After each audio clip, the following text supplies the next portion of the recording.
예, 베들레헴의 가뭄이 들었던 그 룻기의 기록을 여러분 기억하시죠? 가뭄이 흉년이 들어서 나오미와 그 남편이 두 아들, 그 당시는 이제 어렸죠.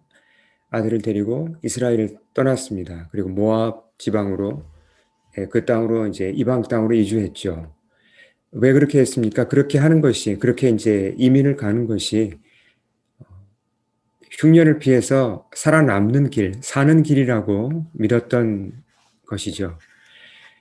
근데 모압 땅에서 뭔가 이제 잘 되리라고 그 땅으로 갔는데 거기서도 흉년을 피하지 못했습니다. 그게 룻기의 기록인데요. 1장 앞에 보면 모압에서 만난 그 흉년은 곡식이 그 말라 죽는 그런 흉년이 아니고 사람들이 죽어나가는 그런 흉년이었죠. 나오미의 집안에 사람들이 죽어나갑니다. 남편이 갑자기 죽었고 두 아들은 결혼 후에 자녀 없이 둘 다 죽었습니다. 이것도 어떤 면에서 분명히 이건 가뭄이고 흉년이라고 할 수 있습니다. 나오미 가족의 비극적인 삶을 보여주는 나오미 가족을 보면 우리가 이 정말 그들의 삶이 이 비극이죠. 아픔이죠. 이 나오미 가족의 삶을 통해서 성경이 우리한테 뭘 지금 얘기하고 있습니까? 광야에 대해서 얘기를 한다는 걸 우리가 잊으면 안 됩니다. 나오미 가족의 삶을 보면 이들이 광야에 살고 있구나. 이 사실이 드러난다는 것입니다. 성경에 따르면 우리가 살고 있는 이 세상 전체가 사실은 광야죠. 시대가 바뀌어도 여전히 광야이고요. 장소가 바뀌어도 여전히 광야입니다. 정도의 차이는 물론 있죠. 그러나 우리는 어디에 살고 있으나 한국이나 캐나다나 시대가 바뀌어도 우리는 이 광야라는 세상에 살고 있다는 것입니다. 그 베들레헴이란 그 성읍 지명이 뜻하는 바 기억나시죠? 그 House of Bread, 그 빵집이라는 그런 뜻을 가지고 있습니다. 이름이 얘기해 주듯이 베들레헴은 이제 비옥한 땅이고 누구든지 성실하게 일하기만 하면 먹고 사는데 지장이 없는 그런 곳이었습니다. 근데 갑자기 들이닥친 이 흉년 앞에서, 가뭄 앞에서 이 모든 안전, 이것은 한순간에 무너졌습니다. 우리가 안전하다고 생각하는 것들이 사실은 굉장히 약한 겁니다. 흉년 한 방에 베들레헴 성읍의 모든 그 안전은 다 무너졌죠. 10여 년이 지났습니다. 나오미가 모압 땅에서 들으니까 베들레헴에 풍년이 들었다. 하나님이 양식을 주셨다는 이제 소식이 들립니다. 고향으로 돌아오죠. 룻을 데리고 이제 고향으로 데려옵니다. 나오미를 보고 온 성읍 사람들이 떠들며 말했다 그랬습니다. 떠들었다는 건 이제 별로 좋은 어떤 그런 반응은 아닌데요. 자, 그 19절 볼까요? 뭐라고 얘기했습니까? 이가 나오미냐? 이렇게 마을 사람들이 얘기합니다. 그들 중에는 분명히 이제 이웃들 또 친족도 있었을 것입니다. 이가 나오미냐는 말에는 반가움도 있지만 충격도 섞여 있어요. 충격. 어떤 충격입니까? 세월이 지났으니까 이제 뭐 얼굴도 많이 늙었겠죠? 그리고 또 행색이 어떻습니까? 나오미 행색이 초라하죠. 또 남편은 어디로 갔습니까? 아들은 어디로 갔습니까? 혼자 돌아오니까 초라한 행색으로 충격을 받아서 이 사람이 진짜 나오미인가? 이렇게 사람들이 반응을 한 겁니다. 나오미가 이래서 그들의 말에 답을 하죠. 내가 풍족하게 나갔더니 여호와께서 내게 비어 돌아오게 하셨다고 그렇게 얘기를 합니다. 자, 이게 무슨 얘기입니까? 나오미가 고향을 떠날 때 풍족했단 말은 재산이 많았다는 얘기는 아니죠. 가뭄 때문에 떠났잖아. 이때 풍족했다는 것은 남편이 있었고 두 아들이 있었다는 얘기입니다. 그 당시 이 여인들에게는 남편이나 또는 아들이 일종의 보험이었죠. 그러니까 남편이 있으면 든든했고 아들이 있으면 더 든든했죠. 예. 근데 이 든든한 이 보험이 한순간에 그냥 깨져버렸습니다. 예. 그 남편을 의지하고 아들을 의지하면 참 뭐 진짜 걱정 없이 어딜 가도 그래도 살아남을 수 있다고 생각했는데 그들이 죽었잖아요. 한순간에 그 의지했던 모든 그 보험이 모든 그 이 기둥들이 그냥 다 예, 다 사라지고 말았죠. 나오미가 속한 이 이스라엘 백성들은 광야와 광야 생활에 대해서 누구보다 잘 아는 사람들입니다. 그 우리가 잘 알듯이 그들의 조상들이 이집트에서 나와서 40년을 어디서 보냈습니까? 예, 광야에서 보냈죠. 40년을 그 많은 사람들이 광야에서 살았습니다. 여호와의 주시는 그 율법, 십계명을 어디서 받았습니까? 광야에서 받았습니다. 주님이 주신 그 설교도에 따라 성막을 짓고 거기서 처음으로 예배다운 예배를 드린 장소가 어디입니까? 그것도 역시 광야였습니다. 자, 광야에 대해서 우리가 좀 더 생각을 해보겠습니다. 광야, 광야는 어떤 곳입니까? 자, 신명기 말씀을 한번 볼까요? 신명기에서는 광야를 이렇게 표현합니다. 우리 같이 한번 읽어보겠습니다. 예. 그 광대하고 위험한 광야, 곧 불뱀과 전갈이 있고 물이 없는 간조한 땅이라고 했습니다. 마른 땅이란 얘기죠. 참 광야는 그러니까 이 참 불편한 곳이죠. 물도 없고 식량도 없고 더 나아가서 이 정말 위험한 땅입니다. 그럼 뭐 해충과 뱀이 있을 뿐만 아니라 적이 있고 또 정말 먹을 물, 마실 것, 뭐 먹을 이 식량을 구하기 힘드니까 얼마나 위험한 곳입니까? 왜 하나님이 이스라엘 백성을 광야로 인도하셨을까요? 이 질문 우리가 참 여러 번 하는 질문입니다. 그러나 이제 여러 번 다시 생각해도 예, 이 좋을 만큼 참 중요한 질문이에요. 왜 하나님이 이스라엘 백성을 광야로 인도하셨을까? 40년 광야 생활이 끝나갈 무렵에 하나님이 그 답을 주셨습니다. 모세를 통해서 신명기에서 이렇게 말씀하셨죠. 자, 신명기 8장 2절 우리 같이 한번 읽겠습니다. 8장 2절 읽겠습니다. 내 하나님 여호와께서 이 40년 동안에 내게 광야 길을 걷게 하신 것을 기억하라. 이는 너를 낮추시며 너를 시험하사 내 마음이 어떠한지 그 명령을 지키는지 지키지 않는지 알려 하심이라. 자, 여기에 이제 광야로 인도하신 목적이 나오는데요. 자, 이스라엘 백성이 여호와 하나님을 따르며 신앙생활을 시작했습니다. 특히 본격적으로 홍해를 건너와서 이제 하나님의 백성으로서 힘차게 출발을 했습니다. 근데 이 사람들이 홍해를 건너와서 하나님의 이름을 부른다고 해서 내면까지, 속사람까지 다 하나님의 사람으로 변했습니까? 그렇진 않았습니다. 그것을 보여주는 것이 출애굽기, 민수기에서 잘 드러나죠. 죄악된 본성, sinful nature. 이 죄악된 본성은 이 속사람은 거의 변하지 않았어요. 그러니까 그 이들의 내면이 속사람이 거칠죠, 비뚤어졌죠, 굉장히 이기적입니다. 탐욕으로 가득합니다. 이런 내면이 어떤 그 뭔가 이렇게 기회가 뭔가 이렇게 잘 맞으면 툭툭 튀어나와요. 튀어나와서 서로 부딪히고 서로 상처받고 뭐 그러면서 정말 참 초라하고 비참한 모습을 보여주죠.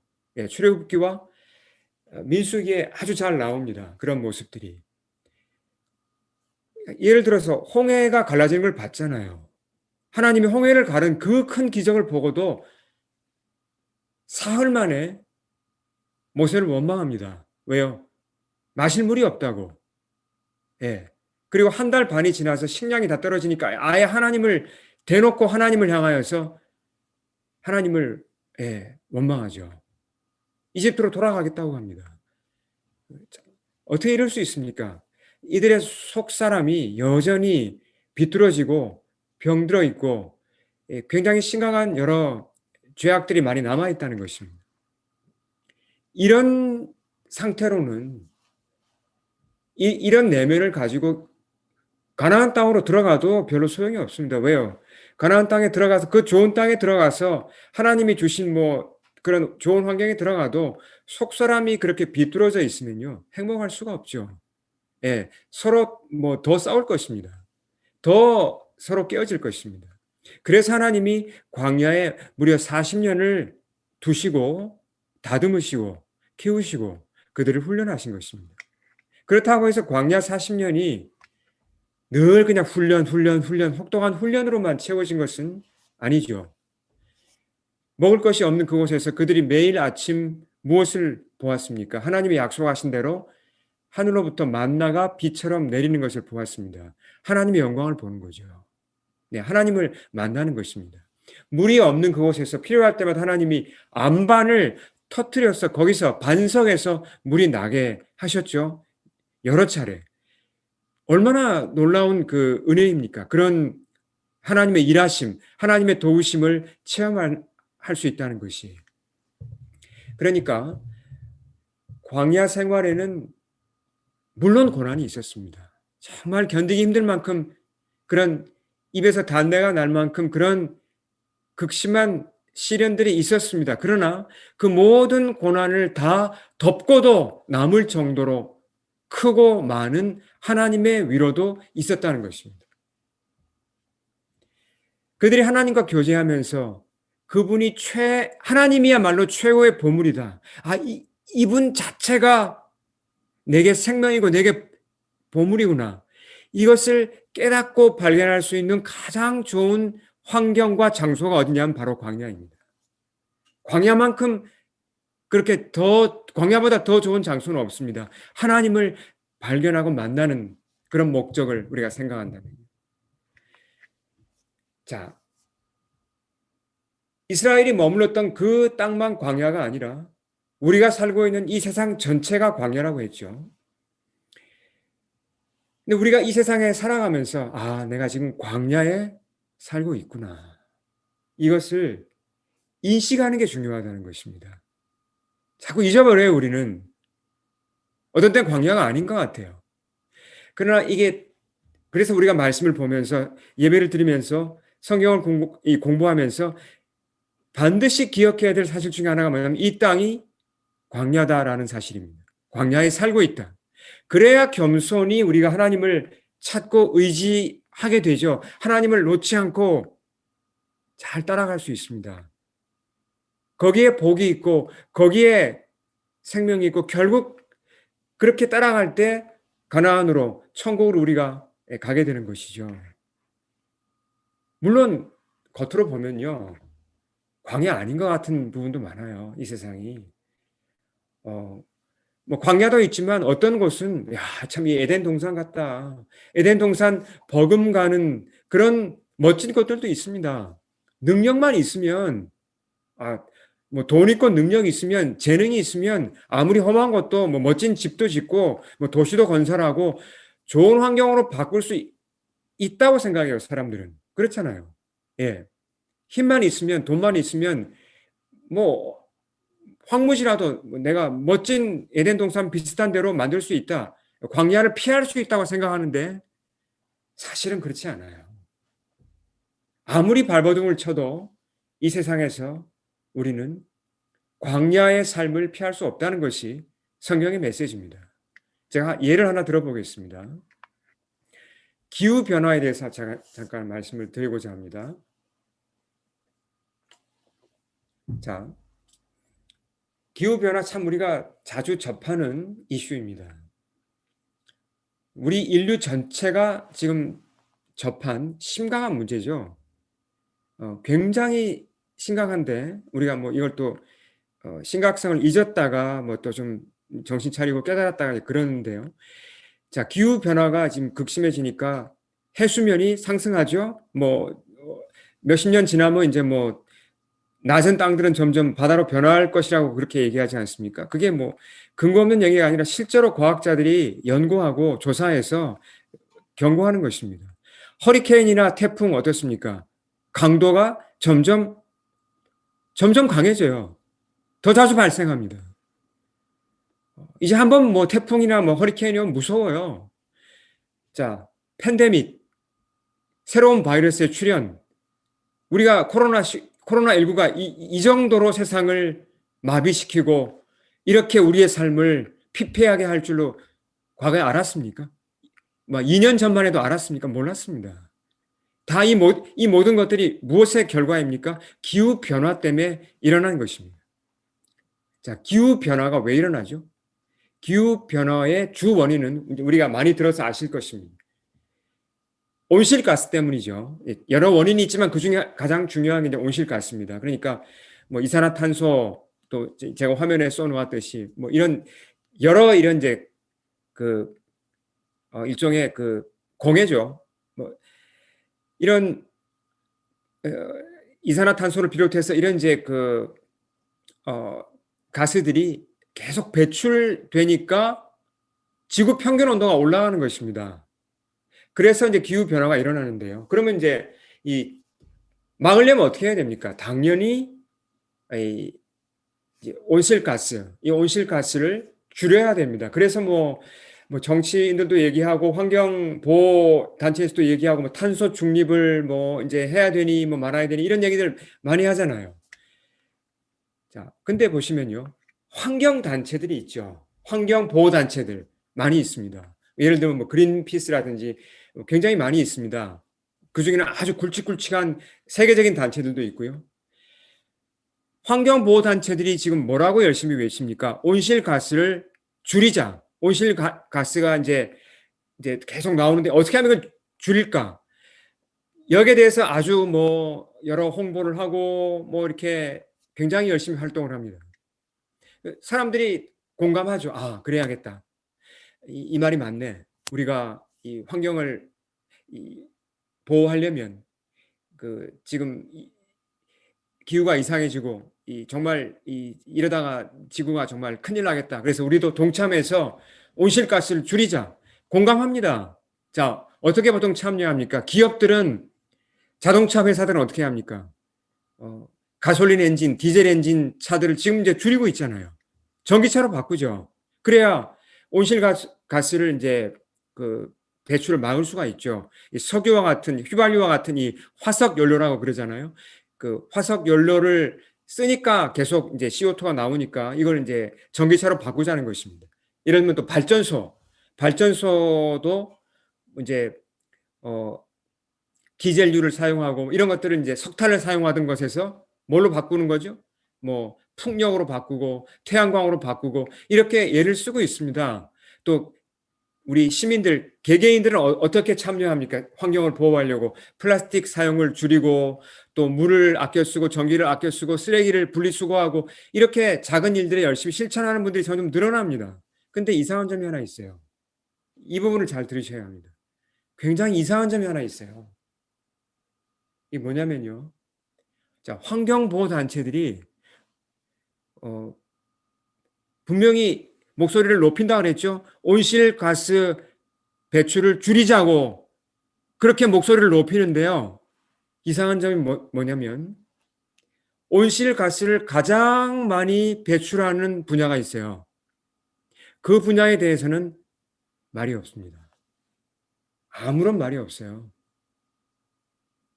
이게 이상하지 않습니까? 온실가스를 줄이려면 제일 많이 배출하는 그 분야에 대해서 이거 문제입니다. 이 분야 이거 막아야 됩니다. 바꿔야 됩니다라고 해야 되는데 그 분야에 대해서는 환경보호단체가 아무 말을 안 한다는 얘기입니다. 그 분야가 어떤 분야일까요? 어느 분야가 가장 많은 이산화탄소와 같은 이런 온실가스를 배출할까요? 자동차, 비행기, 선박 이런 화석 연료를 사용하는 운송 분야일까요? 아닙니다. 그러면 전기를 만드는 발전 분야일까요? 그것도 아닙니다. 그것은 축산업이에요. 축산업. 다음 화면 보실까요? 제 말이 안 믿어지실 수도 있습니다. 아니 무슨 축산업에서 무슨 온실가스를 그렇게 많이 배출해? 2009년 유엔 보고서에도 이 사실이 분명히 나와 있습니다. 축산업이 온실가스 원인의 제1원인이라고. 가장 많은 온실가스를 배출한다고. 그 외에도 여러 보고서들이 있습니다. 이건 사실이에요. 근데 환경단체들이 여기에 대해서는 말을 안 한다는 얘기입니다. 이상하죠. 자, 축산업에 대해서 우리가 이게 지금 왜 지구가 지금 이 세상이 지금 광야인가 그 얘기를 제가 지금 하는 것입니다. 우리가 모르면 그냥 지나가는데요. 알고 보면 이게 심각한 광야라는 얘기죠. 그래서 제가 지금 자세한 얘기를 드리는 중이죠. 자, 축산업이 지금 문제입니다. 예를 들어서 소 한 마리, 돼지 한 마리 이렇게 놓고 보면 이게 뭐 큰 문제가 없어요. 근데 자, 좀 더 자세히 보면요. 소나 돼지가 숨을 쉬니까 당연히 이제 이산화탄소를 배출하겠죠. 또 이제 뭐 소화시키고 뭐 가스도 배출하니까 뭐 그런 여러 가지 이제 그 이산화탄소뿐만 아니라 메탄도 이제 배출하고요. 또 뭐 그런 또 다른 이제 그런 이제 어 질소 산화물도 배출을 합니다. 근데 주목해야 할 것이 뭐냐면요. 이산화탄소보다도 훨씬 그러니까 약 20배 강한 온실가스인 메탄을 소와 돼지가 많이 방출한다는 겁니다. 그리고 이산화탄소보다 300배 더 강한 이 질소 산화물 가스를 많이 배출해요. 소하고 돼지가. 네. 근데 이게 한두 마리면 문제가 아니에요. 여러분, 세상에 지금 기르고 있는 소, 돼지, 닭 이런 가축이 모두 몇 마리인지 아십니까? 지구에 살고 있는 사람의 숫자가 약 70억 명이죠. 예, 근데 가축의 숫자는 700억 마리입니다. 인구의 10배가 넘어요. 근데 이게 1년마다 바뀌어요. 왜냐하면 올해 뭐 조금 키워서 이제 또 그 도살하잖아요. 어쨌든 세계 인구의 10배 지금 가축이 이 세상에 있다는 것입니다. 그래서 여러분 캐나다 밭에 나가 보시면 우리 조금만 밖으로 나가면 곡식들이 뭐 그냥 끝없이 지금 재배되고 있죠.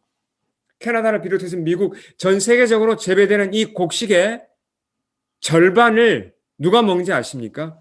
가축들이 먹습니다. 사람을 위한 게 아니에요. 북미에서는 60%의 곡식이 사료로 쓰입니다.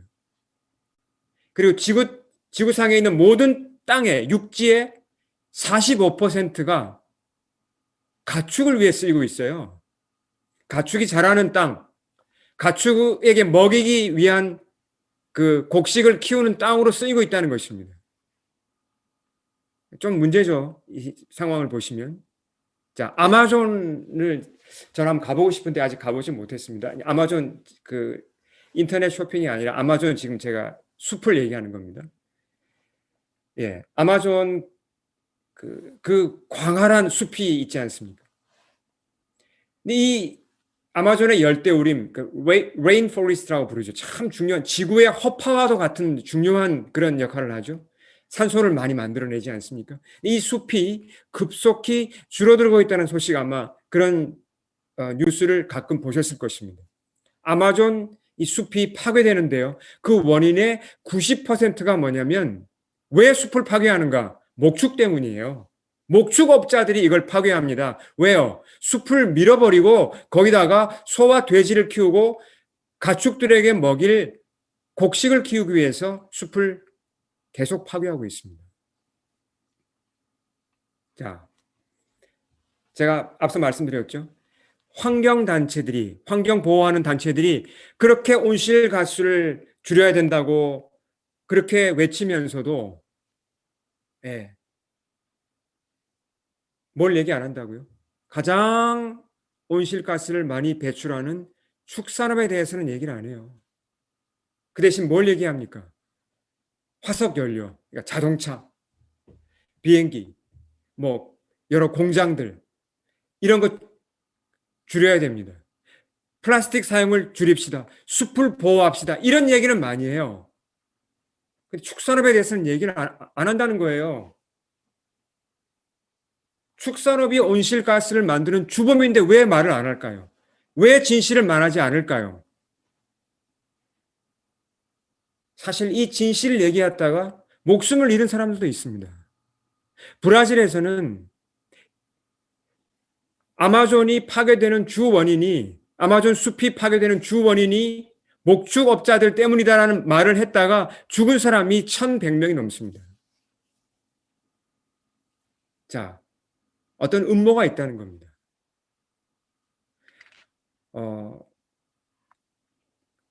육류 회사들은 굉장히 거대한 회사들입니다.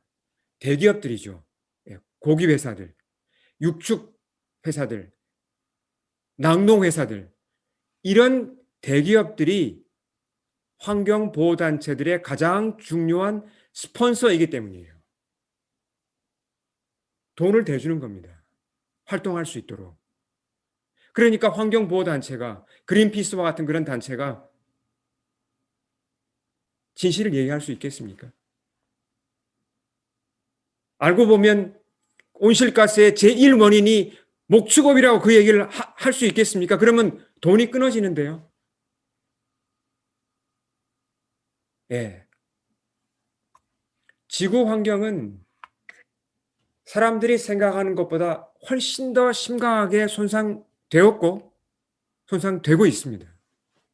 근데 대부분의 큰 기업들은요, 특히 이제 이런 그 목축업이나 육류 산업에 있는 그런 기업들의 첫째 관심이 어디에 있습니까? 진짜 환경 보호에 있습니까? 아닙니다. 첫째 관심은 자신들의 수익이에요.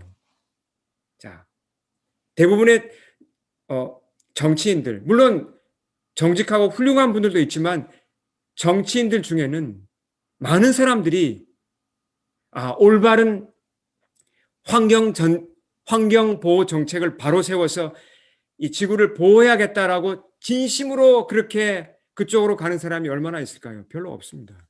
안타깝게도. 그들이 하는 그 펴는 정책을 보면 알 수 있죠. 그들의 첫째 관심이 어디에 있습니까? 다음 선거에 이기는 것입니다. 이게 지금 우리가 살고 있는 환경입니다. 심지어 환경보호단체들, 이 단체들까지 부패했잖아요. 첫째 관심이 어디에 있다고요? 환경을 보호하기 위해 비영리 단체로 세웠다고 주장하면서 자기들의 첫째 관심은 어떻게 하면 우리 조직을 잘 유지할까입니다. 어떻게 하면 후원금이 끊어지지 않을까입니다. 광야예요, 우리가 살고 있는 곳은요. 무섭습니다, 알고 보면. 침몰해가는 배를 타고 있는데 침몰한다는 말을 사람들이 잘 못해요. 자, 다시 이스라엘로 한번 돌아와 보겠습니다. 이스라엘 백성이 광야에 있을 때 어떻게 살아남죠, 광야에서? 그 험한 곳에서? 방법은 딱 하나밖에 없었습니다. 여호와 하나님을 전심으로 믿고 모든 걸 그분께 의지하는 것입니다. 모든 걸. 그게 살아남는 길이었어요, 광야에서. 그걸 40년 동안 훈련하고 배운 것입니다. 자, 신명기 말씀을 좀 더 볼까요? 이어지는 그 8장 3절에서 이렇게 얘기합니다. 우리 같이 한번 읽어보겠습니다. 같이 읽겠습니다. 시작. 너를 낮추시며 너를 줄이게 하시며 또 너도 알지 못하며 내 조상들도 알지 못하던 만나를 내게 먹이신 것은 사람이 떡으로만 사는 것이 아니요 여호와 입에서 나오는 모든 말씀으로 사는 줄을 내가 알게 하려 하심이라. 네.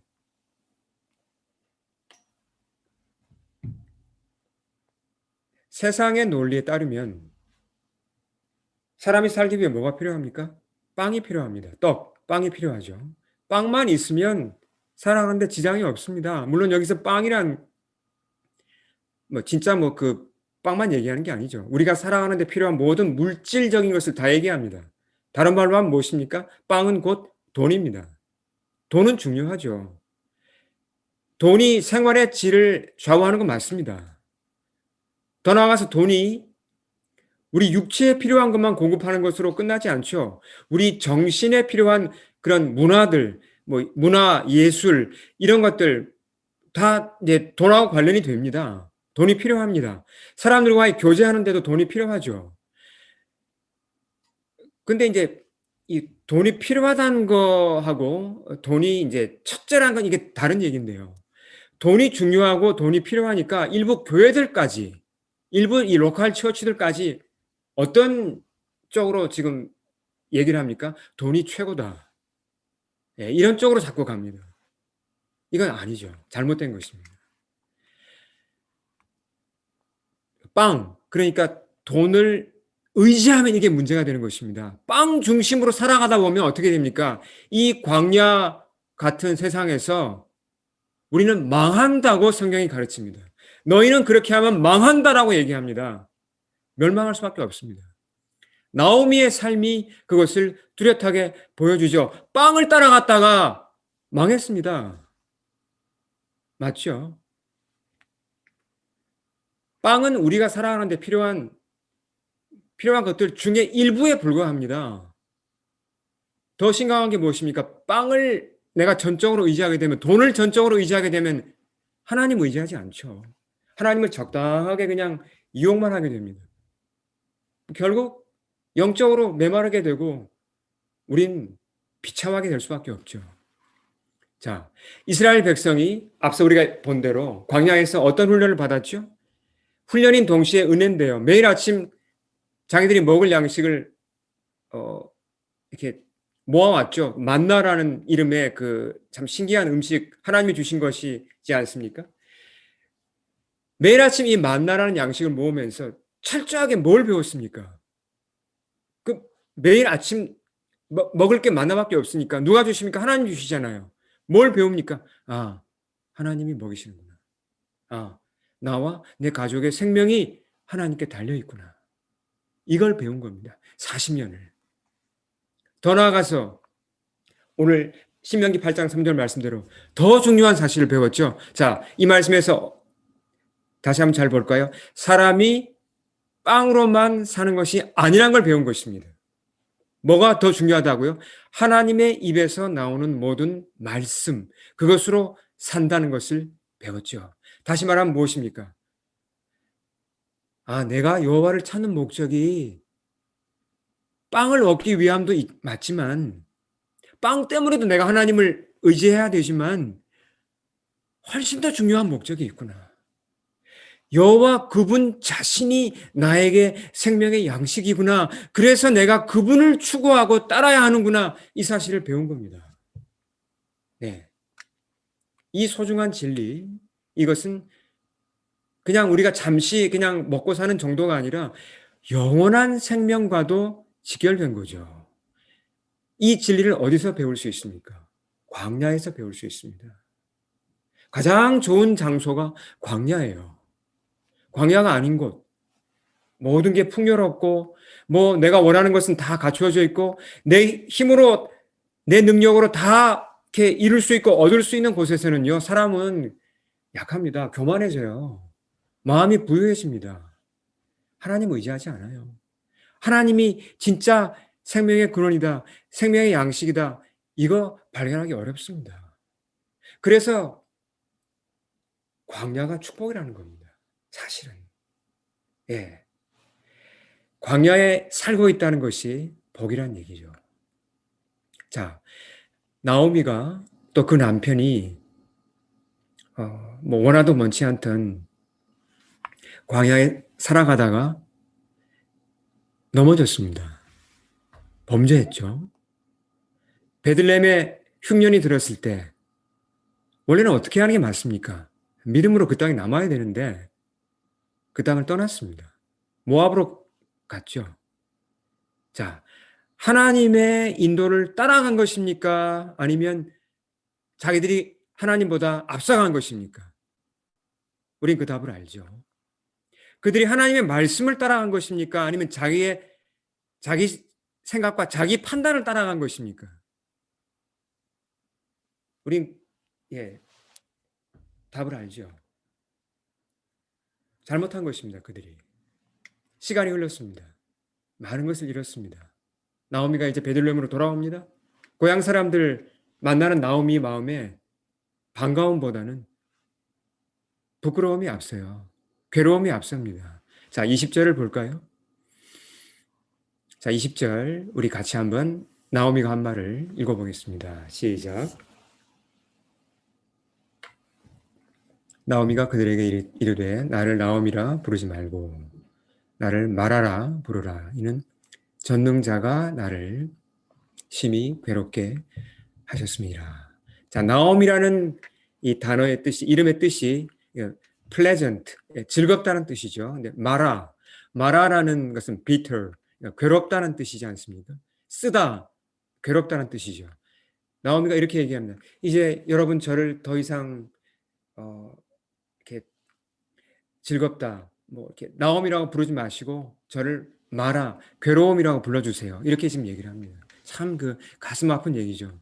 근데 나오미가 한 말을 가만히 보면요, 여호와 하나님을 향한 원망이 이렇게 묻어나요. 그의 말에서 자기가 잘못해서 하나님께 벌을 받았다는 건 인정합니다.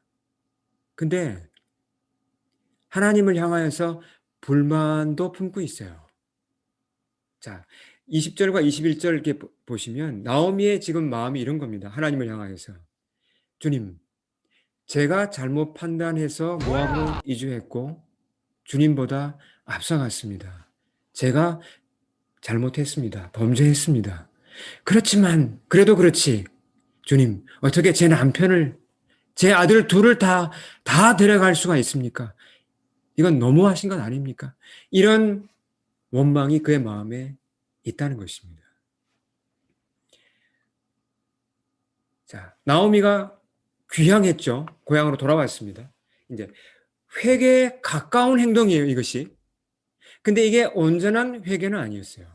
보면 뭔가 좀 부족합니다. 회개라고 부르기에는 원망이 지금 많잖아요, 그의 마음에. 근데 그렇게만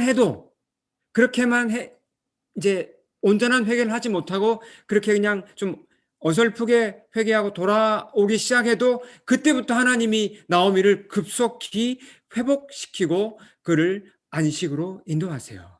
그게 룻기의 그 뒷부분의 내용입니다. 자, 그동안 나오미의 인생을 보면요, 이게 타이밍이 잘 맞지 않았습니다. 타이밍. 이 시기적절함, 시기가 그냥 타이밍이란 말 이제 여러분 이해하시죠? 이게 안 맞았어요. 중요한 일이 있을 때마다 특히 안 맞았습니다. 예를 들어서 떠나서는 안 될 시기에 고향을 떠났어요. 예. 또 남편은 왜 하필이면 그때 죽습니까?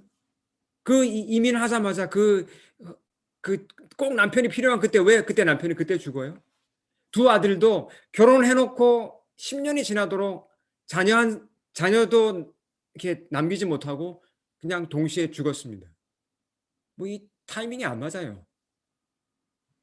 근데 나오미가 고향으로 돌아오면서부터 신기하게도 타이밍이 맞기 시작합니다.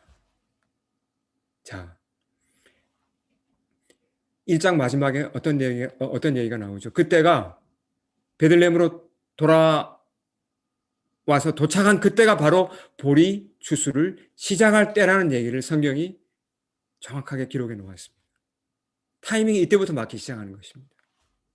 그리고 만남의 만남의 축복도 그동안엔 참 지지리도 없다고 할 수 있었죠. 근데 만남의 축복이 열리기 시작해요. 자, 한번 볼까요?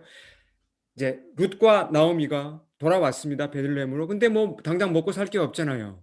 룻이 용기를 내어서 보리밭으로 나갑니다. 추수하고 있잖아요. 지금 다른 사람들이, 이웃들이 밭에 가서 이제 떨어져 있는 이삭을 줍기로 결심하고 그렇게 나갑니다. 근데 처음으로 룻이 들어간 밭이 누구의 밭이었습니까? 우연찮게도 보아스의 밭이었습니다. 만남이죠. 만남의 복입니다. 나중에 보아스가 룻에게 이런 말을 하면서 축복하잖아요. 2장 12절 우리 같이 한번 읽어보겠습니다. 2장 12절.